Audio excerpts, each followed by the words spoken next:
Hey y'all, welcome back to the Misfit Mama. It's me, Heather, your guide to authentic motherhood and homemaking. Today, I'm giving Marie Kondo's Konmari decluttering and folding techniques a try. In a recent video, I reviewed the Netflix show Tidying Up with Marie Kondo and shared my thoughts on this whole Marie Kondo takeover situation.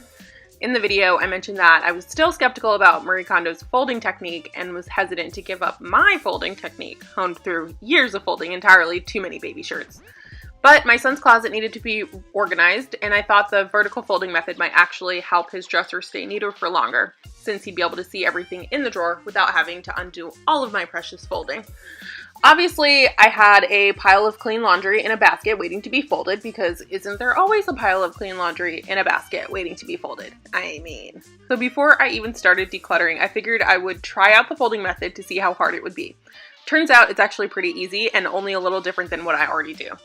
To start, you make the item of clothing into a rectangle. If you're folding a shirt, lay it out flat, fold it in thirds, folding in the sleeves on both sides. Then fold the shirt in half lengthwise. Lastly, fold the shirt into thirds. It should be able to stand on its own now. For pants, lay them out, fold the legs in half over one another, make it into a long rectangle by folding in the crotch area, then fold the pants in half and again in thirds. They should now be able to stand up on their own too. For any item you're folding, those are the basic steps. 1, rectangle. 2, halfsies. 3, thirds. And that's really it.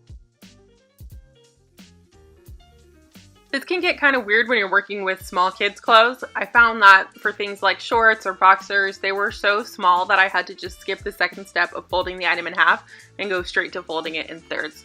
They were still able to stand on their own when I did that, so I'm pretty sure Marie would be fine with it. Now that I knew the folding method wasn't going to make me want to die a slow death, it was time to start decluttering.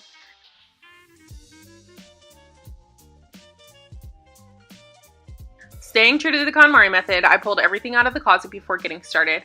In the KonMari method, there are 5 categories of items: clothing, books, paper, kimono, which is miscellaneous, and sentimental items. And you're supposed to tackle one at a time.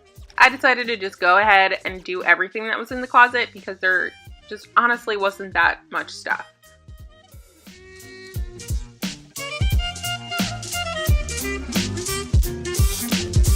For this video, I'm going to focus on the clothing because I did go through everything by category.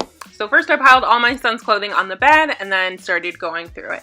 Now, most of this stuff does not spark joy for me personally, but I know my son's style and I'm over wasting money in closet space on things I think he'll look adorable in when he dresses himself and will never choose to wear them. I'm looking at you, button-down shirts.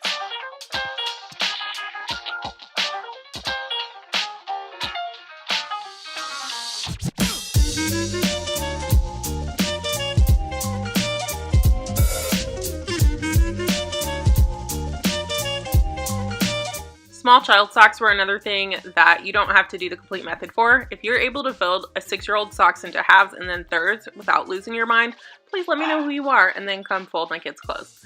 If you're like me and that feels impossible, just do what I did and skip the halvesies and just fold it in thirds.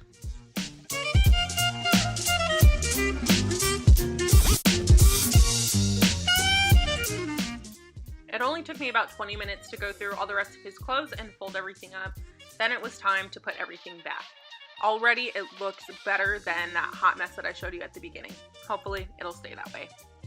I have plans to add some foam board in the drawers to separate each row. I think that'll help keep it looking good and less likely the clothes I lovingly folded will end up in a pile in the drawer. I'll keep you posted on that. For now, I'm all done. If you like this video, be sure to hit the like button and subscribe before you leave. I'll catch you in the next video. In the meantime, keep it real.